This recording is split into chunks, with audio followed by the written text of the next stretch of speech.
मंगलम भगवान वीर मंगलम कुलकुंडा सर्वमंगलम मंगल्यम सकलयानकारकम प्रधानां सर्वधर्माणां जयशासन नमः स्मै साराय स्वामी चक्रास्ते चित्सुधाय गावय सर्व बड़ा यदि मूल स्वभाव को पकड़ा होगा तो चाहे जो प्रसंग आए उस समय शांति समाधान रहेगा। ज्ञाता द्रव्य रूप से ज्ञाता दृष्टा रूप से रहा जा सकेगा। पूज्य निश्चित मूल स्वभाव है ना शुद्धात्मा परम पारमार्थिक भाव त्रिकाल ध्रुव एक रूप गायक। अगर इसको ज्ञान में पकड़ लिया तो चाहे जो प्रसंग हो, प्रसंग का अर्थ है कि पाप का उदय हो पुण्य का उदय हो।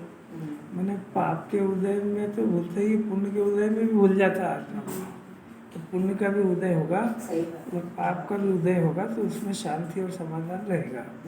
ज्ञाता दृष्टा रूप से रहा जा सकेगा। बहुत अलौकिक बात है। देखो भावार्थ है हम लोगों को 24 ही घंटे पाप और पुण्य के ही उदय और भाव चल रहे हैं। इसके अलावा ये तो आप देखो कि कौन से चल रहे हैं। हाँ विचार तो करा आज कम से कम इतना विचार तो देखो देखो पाप और पुण्य का तो पकड़ में आ जाता है। उससे पहला मिथ्या दर्शन का परिणाम चल रहा है वो पकड़ में ही नहीं आता है। पाप और पुण्य का परिणाम तो सेकेंडरी बात है। पहले मिथ्यात्व का मिथ्यात्व जो है वो मूर्छा मैंने वो घल कर देती जीव को। वो जब बेहोश हो गया उसको तो शरीर में हूँ ऐसा विकल्प थोड़ी है। निर्विकल्प धारा चलती है उसकी। शरीर में हूँ मैं बीमार हूँ मैं स्त्री हूँ मैं पुरुष हूँ मैं देव हूँ मैं नारकी हूँ। ये प्रतीति निरंतर चलती है। ये महापाप है क्योंकि वो है तो शुद्धात्मा। मैं अनादि अनंत गायक हूँ ज्ञान मूर्ति हूँ अतीन्द्रिय आनंद का भरपूर रस हूँ सिद्ध भगवान जैसा स्वभाव वाला हूँ। सुख भोगना मेरा स्वभाव है ऐसा बिल्कुल भुला हुआ है। अब पकड़ता भी है तो वो पाप और पुण्य के परिणाम को पकड़ लेता है। क्यों? क्योंकि ये ज्ञान पकड़ में आते हैं। मिथ्या दर्शन को तो जिन्वाणी पकड़ के बताएंगे इसको नहीं पकड़ में आती ना क्योंकि ये निर्विकल्प प्रतीति धारा प्रवाह चलती है। ये जो है इसको ध्रुवबंदी प्रकृति कहते हैं। जैसे तीर्थंकर की प्रकृति होती है ना एक बार जिस जीव को तीर्थंकर प्रकृति बंधती है जब बनना शुरू हुई तो उसका नाम है ध्रुवबंदी प्रकृति। अब वो कंटिन्यू चलेगी पाप में रह के पुण्य में वो निरंतर वो प्रकृति में तीर्थंकर प्रकृति बनती रहेगी। वो जब उदय आएगा भगवान बन जाएंगे तो उसको कोई विकल्प की जरूरत नहीं है। ऐसा ही इस जीव को ध्रुवबंदी प्रकृति चलती है। मैं शरीर हूँ मैं मोटा हूँ मैं धनवान हूँ मैं दुबला हो गया हूँ मेरे को रोग आ गया। ये जो फिर विकल्प चलते हो तो फिर इसके पीछे चलते हैं। रोग आ गया तो ठीक करो ऐसा विकल्प चलेगा। पर उसके पहले की बात है कि मैं जो है न रागी हुआ हूँ और न रोगी हुआ हूँ। एक बार ये धारा तो बताओ अनादि से तो चल ही रहा है। मेरे बहुत राग द्वेष हो रहा है मैं बहुत दुखी हूँ मेरे बीमारी हो गई है। अरे भाई एक बार आत्मा को देख के बोलो तो सही। आत्मा में यानी मेरे में न राग है न रोग है। मैं राग रहित तत्व हूँ। राग किसी भी जाति का राग मेरे अंदर नहीं आया क्योंकि अंदर ज्ञान ही ज्ञान भरा है। और ध्रुव निष्क्रिय चेतन हूँ ऐसा एक बार बोलो तो सही। तो ये मिथ्या दर्शन गल है थोड़ा सा। अब अपन इतना अभ्यास तो करते हैं तो इसके अंदर क्या होता है कि थोड़ा सा पुण्य तो हो जाता है। वो थोड़ा बहुत कषाय की मंदिरता होने से थोड़ा क्षोभ ज्ञान भी बढ़ जाता है। पर मिथ्या दर्शन की धारा में तो कुछ भी नहीं हो रहा है। वो मिथ्या दर्शन की जान जो है वो कर्ता बुद्धि है।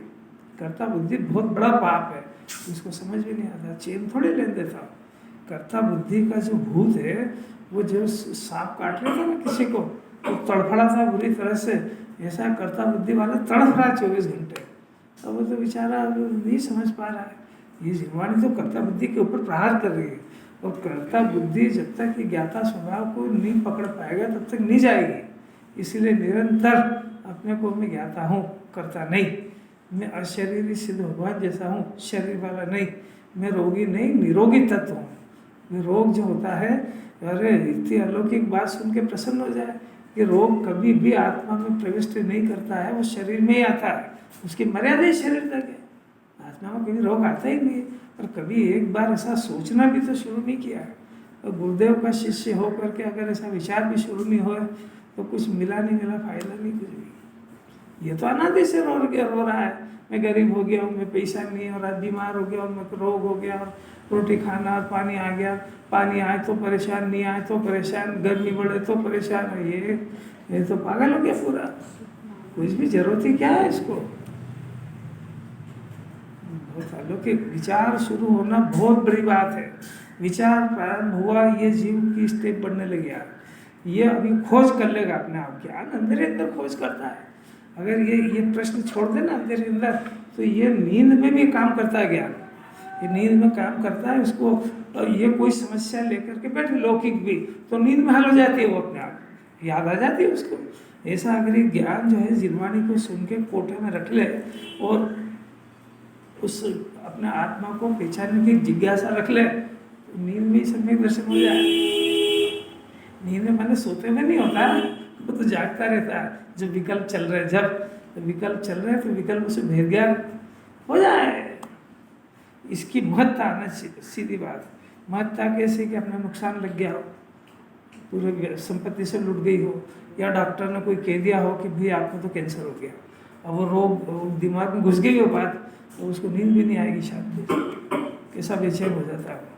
अब मेरा क्या होएगा, अब परिवार का क्या होगा, अब अपने को दिख रहा है कि भी तो देह छूटने वाला है, अब क्या होएगा, तो कैसा पकड़ लेता है उसको। जैसा एक बार ये अगर मैंने अपने शुद्धात्मा को नहीं जाना, तो मेरा क्या होगा, अगले जन्म कौन सी गति में चला जाऊँगा। मेरे को देवशास्त्र गुरु भी मिलेंगे, मेरे को आत्मा की बात कहने वाला कोई मिलेगा, मैं रोग रहित राग रहित तत्व ऐसा बोल कहेगा मेरे को। ऐसा एक बार पकड़ ले जरा अच्छी ताकत से। जिन्होंने ऐसा विचार चाहते हैं, तो आचार्य कोई गाथा याद करके प्रसन्न हो जाए, उनको सुना दो, ऐसा कोई जैन धर्म नहीं है। ऐसी अलौकिक बात है।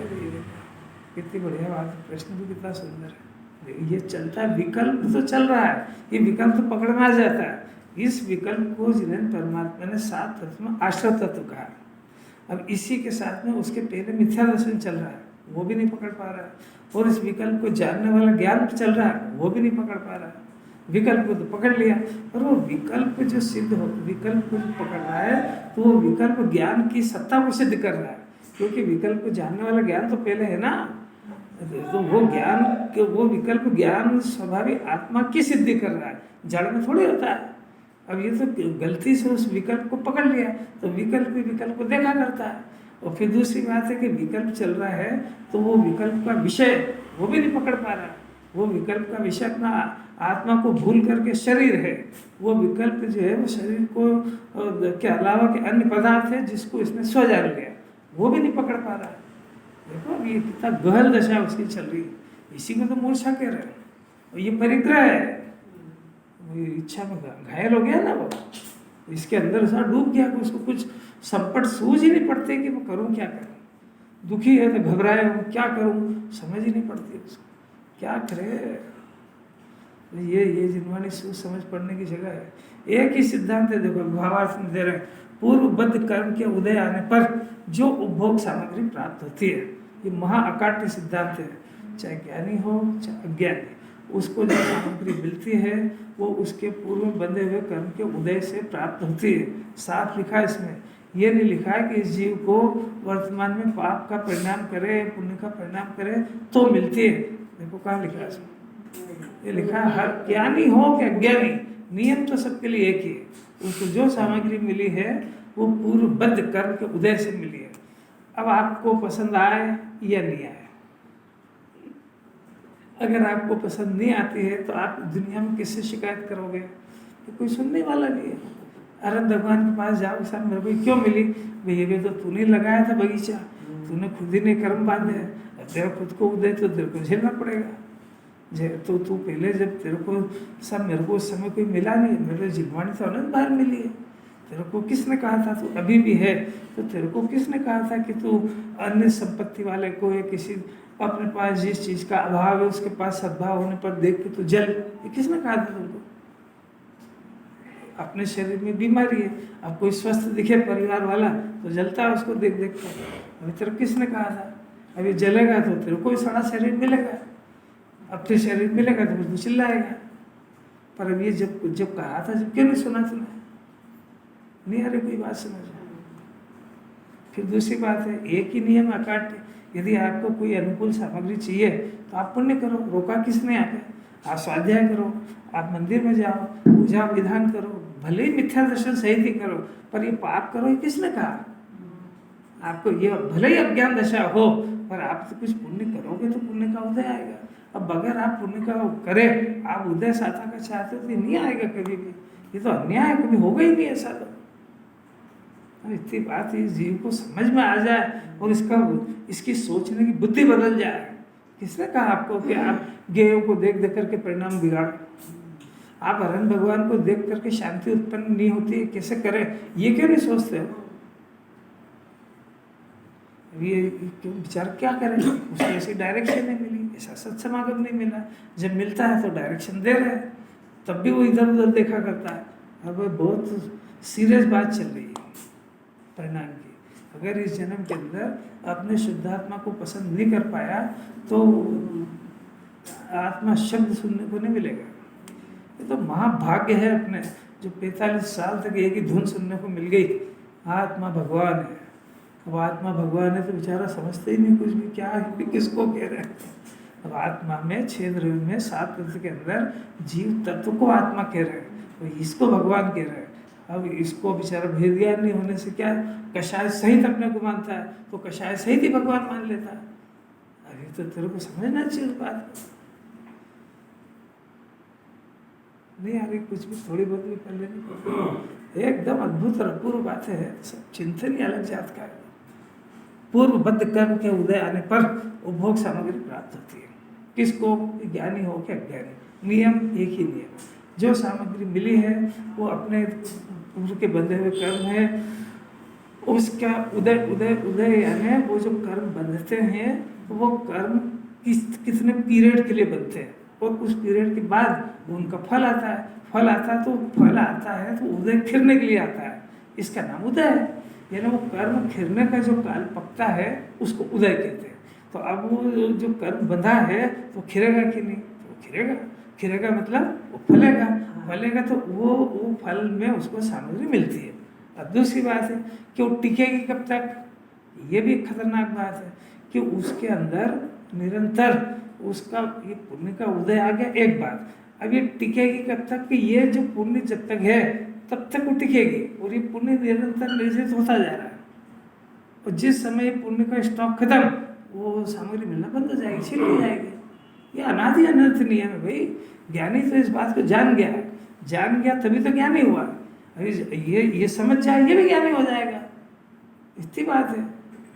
काम कितना सा है, ये उदय के साथ जोड़ान नहीं करे, उदय को अपना नहीं माने, उदय के साथ माथा उसी बंद करे और अपना त्रिकाल स्वभाव उसको स्वीकार करे, इतना काम कराना है। उपभोग सामग्री मैंने सारी पुण्य के उदय की।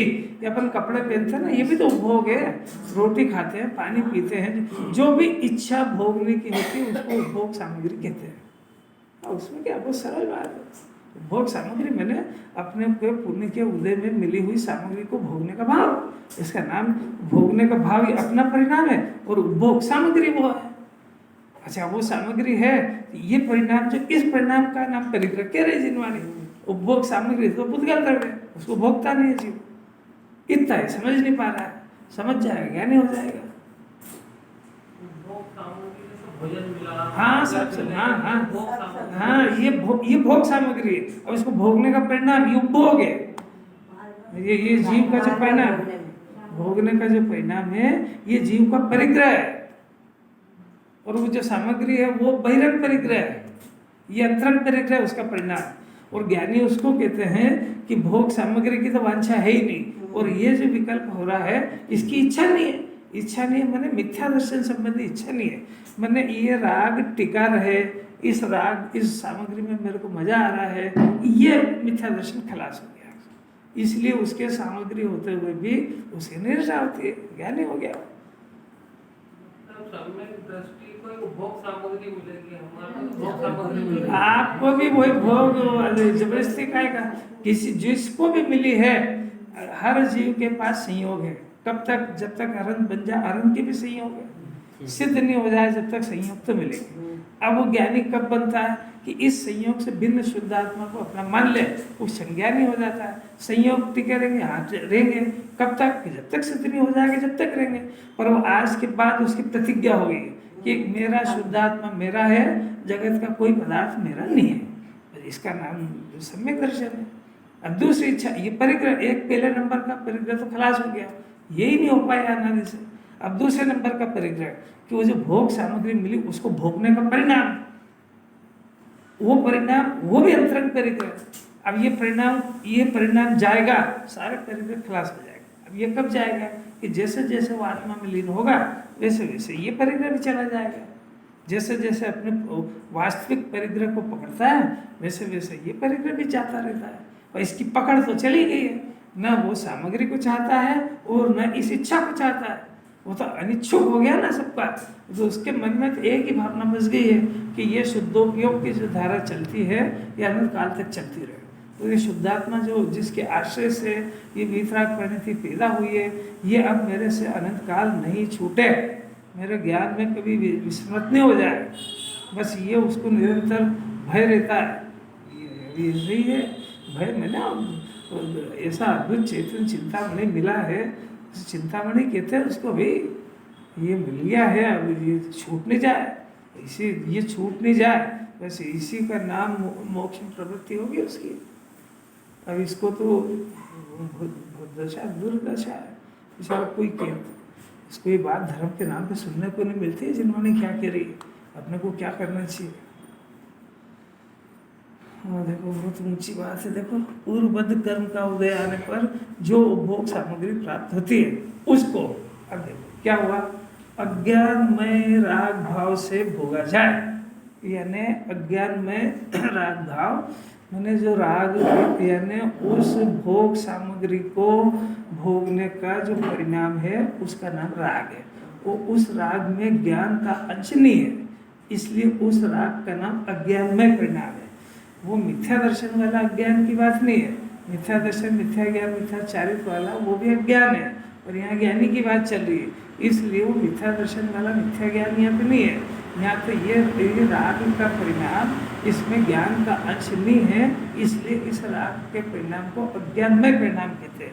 तो ये अज्ञानमय परिणाम है, और ये अज्ञानमय परिणाम से यानी राग भाव से भोगा जाए तो वो भोग परिग्रह को प्राप्त हो। यानी उसको जो सामग्री मिली है उसको भोगने का परिणाम भी है, परंतु ये सुनने की बात है, परंतु वो राग को उपादेय, मैंने ये राग बहुत अच्छा है और ये विषय भी टिका रहा है, इसमें मेरे को आनंद आ रहा है, ये परिणाम नहीं है उसको, क्योंकि इससे विरुद्ध चीज अपने पास में आ चुकी है।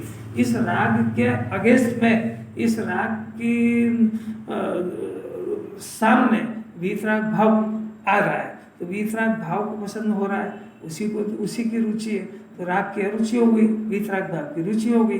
अब इधर जो बाहर की सामग्री है, ये बहिरंग परिग्रह के पेरे सामने अपना शुद्धात्मा है, तो ये दो कीमती चीज जब अपने पास आ गई है तो इस परिणाम को, भोगने के परिणाम को, उस सामग्री को चाहते ही नहीं, इसलिए उसके होने पर भी परिग्रह नहीं है उसके। ये लिखा है अज्ञान में राग भाव से भोगा जाए, ये तो हम कर रहे हैं।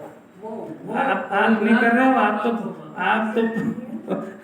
आप अज्ञान में राग से नहीं भोग रहे हो, राग में इच्छा से भोग रहे हो। उसमें सुबुद्धि पड़ी है, और उसकी सुबुद्धि इतनी ताकत से पड़ी है कि अगर वो विषय छूटने लगेगा तो उस विषय की पकड़ में नरक चला जाएगा, पर विषय को नहीं छोड़ेगा। इतनी जबरदस्त पकड़ है उसकी, कोई मामूली बात है। शरीर छूटने का काल हो, धन छूटने का काल हो, अब अपने हाथ से तो देगा नहीं कभी। और मान लो कोई ऐसी परिस्थिति बनी कि कोई लूटना चाहता है, तो प्राण की कीमत पे भी उसको नहीं छोड़ेगा। बनारसी दास जी बनना पड़ेगा कि वो घर के अंदर सोए थे, चोर घुस गए, सारा सामान उन्होंने बांध लिया, तो वो देख रहे थे कि बांध लिया, अब उससे गठरी नहीं उठी, तो उन्होंने कहा ठहर जा, मैं रख देता हूँ तेरे सिर पे, और गठरी रख दी उनने। कि भाई ये मेरे पास रहती थी तो भी किसी न किसी दिन जाती, आज इसका जाने का समय तो चली गई। और ऐसा धारा से फिर कितना उनका गजब का चिंतन कि वो भाई अगर उसको ये पदार्थ की आवश्यकता है और इसको ले जाके बेचारा सुखी होना चाहता है तो ले जाए और सुखी हो जाए। और मेरे पास क्या है, मेरे पास तो कभी ना कभी तो जाएगी इसे। गजब हो गया। तो 2-4 घंटे बाद सुबह उठी, जब तक उसकी माँ ने पूछा चोरों की ये बताओ कि तुम 3 चने थे और तीनों सामान ले गया तो गठरी चढ़ाई किसने? कि साहब तो भाग्य खुल गया, हमारे घर वाले नहीं चढ़ा के। अरे बोले वो तो इस जगत का सबसे ईमानदार आदमी है, रख क्या उसका नीचे है, तो किसी लिए आए वो तीनों। तो कहने लगे क्या हो गया भैया, काम हो गया, रख जाओ ले गए। तो इतनी ताकत है विचार करने की। अरे कम से कम सोचो तो सही कि ऐसे ऐसे जीव भी दुनिया में है। तो सोचो तो सही। टोडरमल जी थे, है अब उनको जो है राजा खिलाफ हो गया तो उसने मृत्यु दंड दिया कि हाथी के नीचे रखो। तो हाथी भी संगी पंचेंद्री था, समझ गया कि वो कोई निर्दोष धर्मात्मा जीव है। तो उसको वो जो रथ हाथी वाला था उसने वो कीले लगाते ना ऊपर, तो उसको खूंझार हो गया पर वो बढ़े नहीं आगे। तो टोडरमल जी ने खुद ने कहा तेरा राजा का आदेश है और मेरे ऐसे छूटना है तो तू किस लिए डरता है? जब उसने फिर पाँव रखा है अपनी इतनी ताकत। अरे गुरुदेव से सीखो यार। वो तो वो भी 200-300 साल पुराने। गुरुदेव को ब्लड कैंसर था और उनको पता था, 4-5 साल पहले ही पता लग गया था। इतनी खतरनाक बीमारी, कभी किसी समय भी उनके चेहरे से पता नहीं लगा कि इनको इतना खतरनाक रोग है। और आखिरी में तो थोड़ा ज़्यादा हो गया।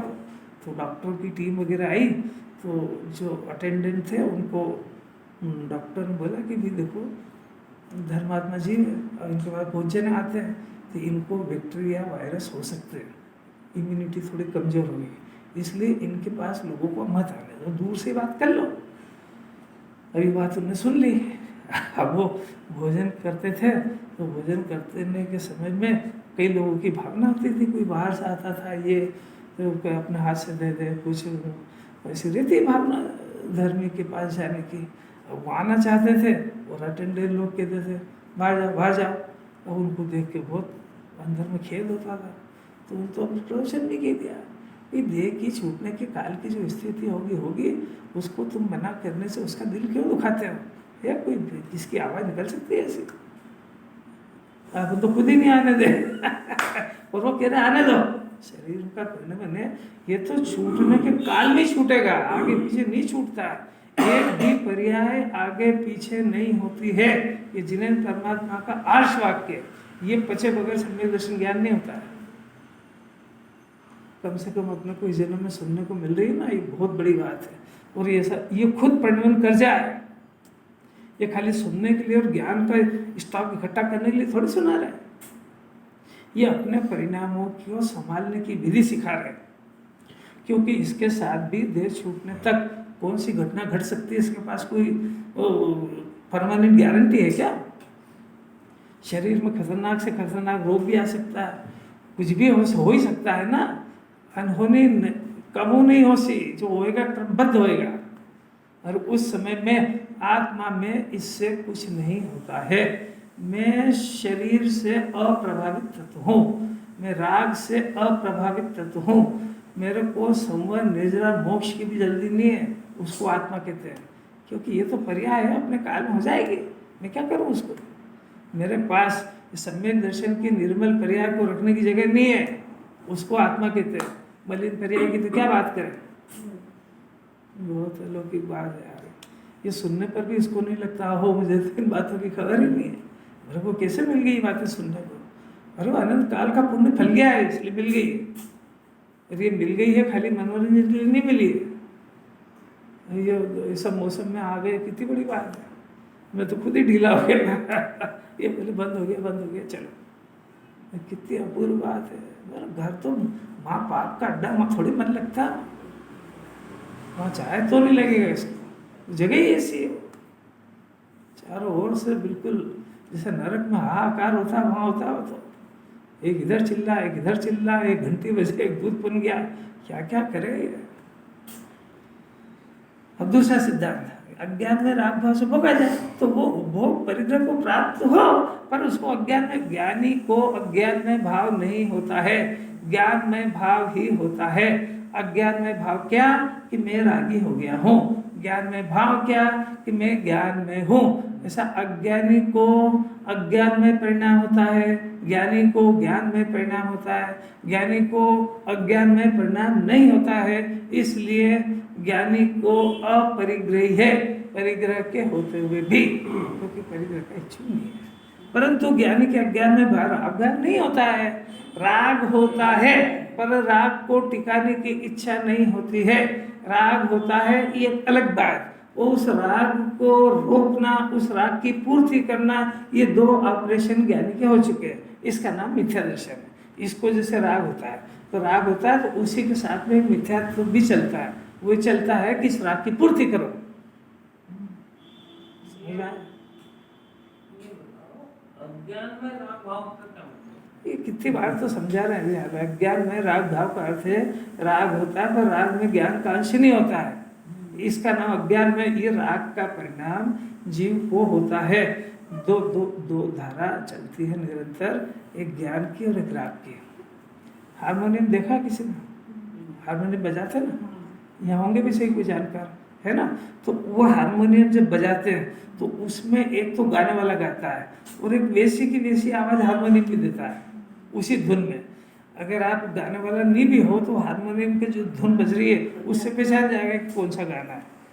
आया समझ में? आया? अब ये बोल रहे हैं कि उस जो हारमोनियम की आवाज़ है उसमें ज्ञान कितना है।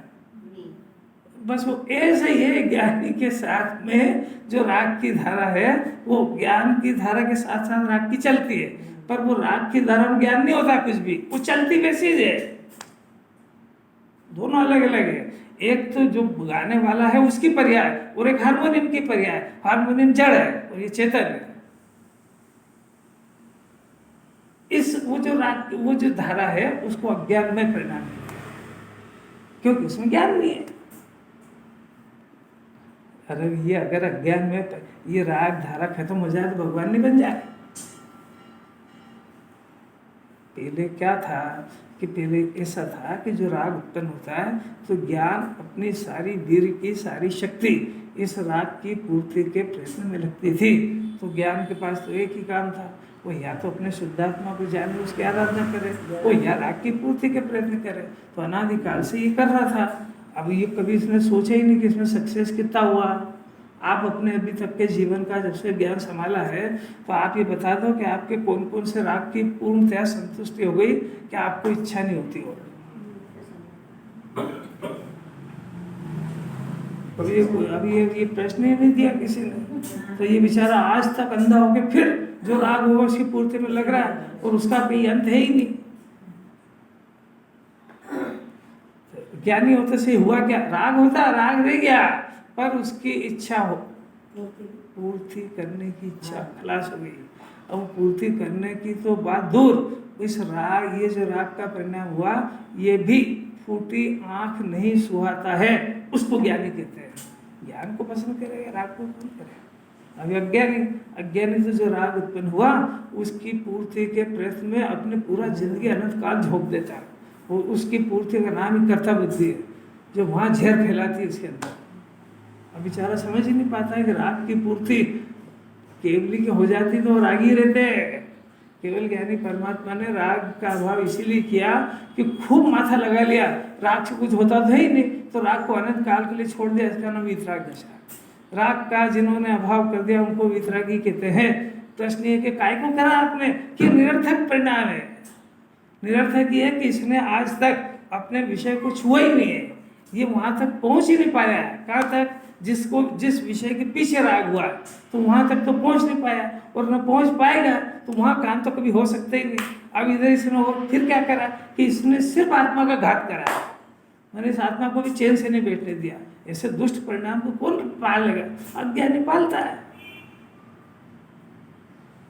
देखो बातें सब नई नई है, मैं कोई से नहीं पूछ रहा हूँ कि आपको ने क्या पकड़ा, पर इसका भाव पकड़ लेना है। इसका रोज रोज नहीं आती बातें, सब तो सब लोगों के भाग्य से आती है, कहाँ अपनी इच्छा से आती है। तो कुंकुंदाचार्य के जन्म मरण के अभाव की वाणी है। तो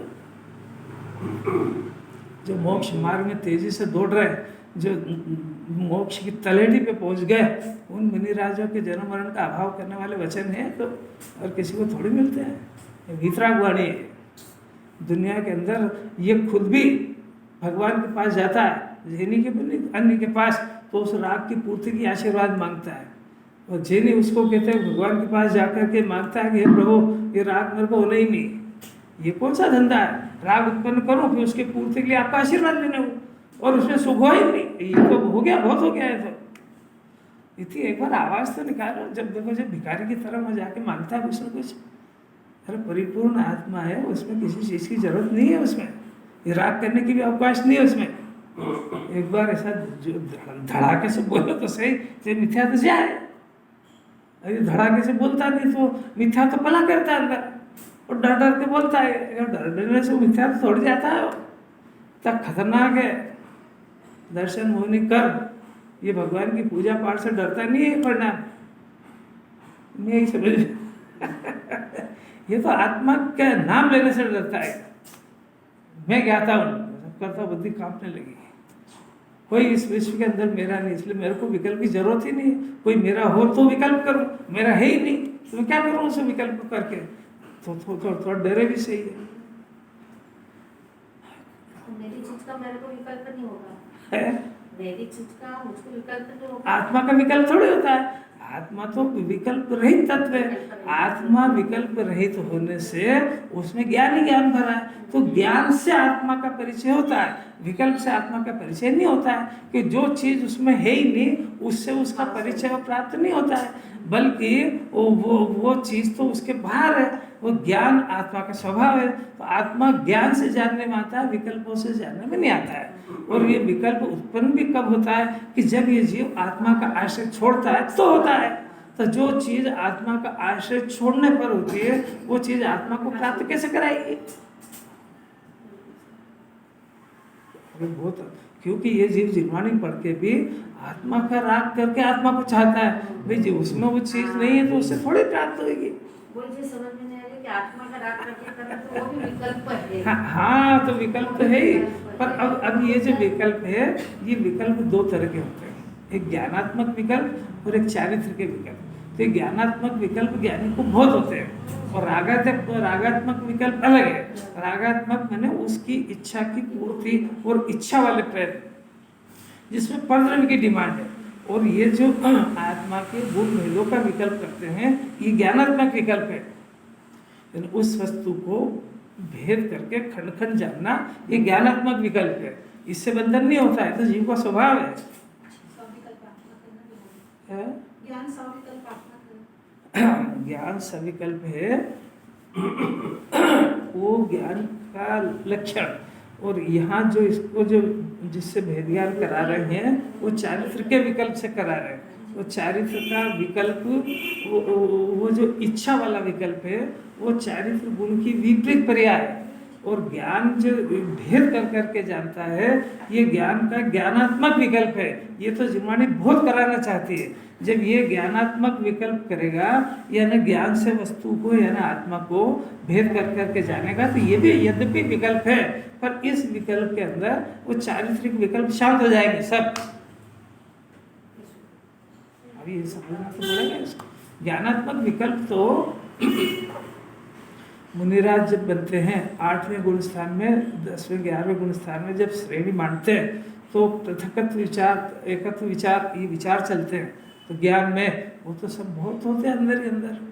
बहुत रत्नकरण शावकाचार में ये जो शुक्ल ध्यान के भेद है उसमें पढ़ो खूब, वहाँ भी होते हैं। वो तो वो सब ज्ञानात्मक विकल्प है। इतना समझ, अब ये दोनों तरफ के यहाँ चल रहे एक साथ। अब ये नहीं समझ पाता कि कौन सा तो ज्ञानात्मक विकल्प है और कौन सा चारित्र का विकल्प है। वो जिनवाणी किसको नाश करना चाहती है बेचारा नहीं समझ पा रहा है। इस जरा भेद करके शांति से सुनो तो समझ में आएगी। अब नहीं तो ये जो है ज्ञानात्मक विकल्प को विकल्प जान के ज्ञान शून्य होना चाहता है कि मतलब बैठ जाऊँ, अरे शून्य थोड़ी होएगा, जड़ थोड़ी हो जाएगा। ज्ञान की प्रयास तो चालू रहेगी और उसमें ज्ञानात्मक विकल्प बहुत होंगे, चारित्र के टूटते जाएंगे। काफ़ी अच्छी बात है। सोचो, खूब जिनवाणी कह रही है ज्ञान है तो आप विचार करो, ये विचार करो अनादि अनंत के मेरे को मोक्ष मार्ग क्यों नहीं प्रकट हुआ, इसका जवाब दे ना। मेरे को धन तो नहीं आया, ये तो नहीं आया, ये सोचता है, ये भी तो सोच कि मैं इतना सुनता हूँ तो मेरे को आत्मा क्यों नहीं पसंद आ रहा। ये प्रश्न अपने आप से करो, दूसरे से क्या करना है। मैं इतनी आत्मा की बातें सुनता हूँ, मैं ज्ञाता की रोज बातें सुन रहा हूँ, मेरे को कर्ता बुद्धि क्यों परेशान करती है। 5 इंद्रिय के विषय में सुख नहीं है, मैं रोज सुनता हूँ, मुझे हमारे खुले आम कह रही है, फिर मेरे को 5 इंद्रिय का विषय दिखते से ही ऐसी लपक क्यों होती है। भूखे शेर की तरह, भूखे जानवर की तरह ये परिणाम क्यों होता है, ये अपने आप से पूछो। ये एक बार प्रश्न तो करो और इसका उत्तर ढूंढो। आप एक बार ये आत्मा के विकल्प, ये विचार तो करो, तो इसके ऊपर आपके जितने ये घर कुटुंब परिवार के विकल्प से ध्वस्त हो जाएंगे। अब ये आत्मा से ऐसी बातें नहीं करता है, इसलिए वो विकल्प छाती पे चढ़ते हैं, चढ़ेंगे इसे, वो इधर ठाला थोड़ी बैठेगा। विकल्प रहित हो जाते हैं, फिर ज्ञानात्मक विकल्प यानी ज्ञान का विचार, जो निर्विकल्प हुए ना वो चारित्र के विकल्प से हुए। ज्ञानात्मक विकल्प यानी ज्ञान के विचार, शुद्ध आत्मा संबंधी वो विचार चलते हैं, उससे शुद्धोपयोग प्रभावित नहीं होता है। तो यहाँ भी इसको जो चलते हैं वो ज्ञानात्मक विकल्प चलते हैं, चारित्र के भी चलते हैं, पर ये मिथ्या दर्शन के काल में उन दोनों का भेद नहीं कर पा रहा है। इसके लिए जो है विकल्प कैसे करता है आपको फिर से बार बार क्यों नहीं सुनते आप। एक ज्ञान के विकल्प होते हैं, वो भेद कर करके जानना, उसको ज्ञानात्मक विकल्प कहते हैं। और ये जो है ये चारित्र के विकल्प है। इच्छा, खाने की इच्छा, पीने की इच्छा, भोगने की इच्छा, ये इच्छा, ये विकल्प अलग है। इस विकल्प से तो जितने ये सब तो छठे पे खत्म हो गया, ये सब खाने पीने की। हाँ, और ज्ञानात्मक विकल्प यानी विचार के दो उसको। विचार विकल्प में अंतर समझ में आ रहा है। विकल्प चारित्र गुण की पर्याय है और विचार ज्ञान गुण की पर्याय है, और विचार का दूसरा नाम ज्ञानात्मक विकल्प है। वो विचार अगर जीव को नहीं होंगे तो जड़ हो जाएगा। तो बताओ कि शुद्धोपयोग जब चल रहा है और मान लो शुद्धोपयोग से गिर गए, तो अगर ज्ञान ही नहीं होगा तो जानेगा कौन कि मैं गिर गया। और दूसरी बात है कि वो जो ज्ञान चालू है उसमें मान लो शुद्धोपयोग के काल में से वहाँ नीचे गिरे और वहाँ आहार का परिणाम आया, तो अगर ज्ञान जड़ हो जाएगा तो जानेगा कौन। ज्ञान है पर विकल्प भी है। दो गुणों को अलग अलग समझने का प्रयत्न करो, और दोनों गुणों का काम भी बिल्कुल अलग अलग है और निरंतर चल रहा है। जब वो आहार लेने गए तो उद्दिष्ट आहार नहीं हो, और ये सब ये ज्ञान का विचार चालू है कि नहीं।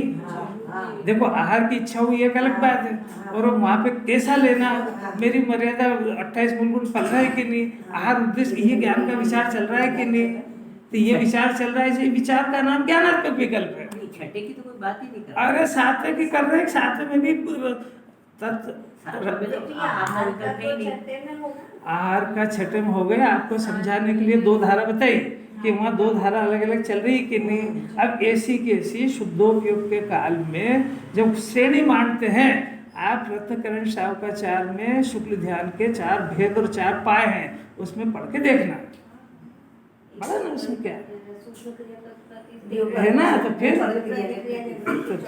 तो वो विचार है कि नहीं ज्ञान के, और वो अगर बंदी हो जाए तो जीव जड़ हो जाएगा।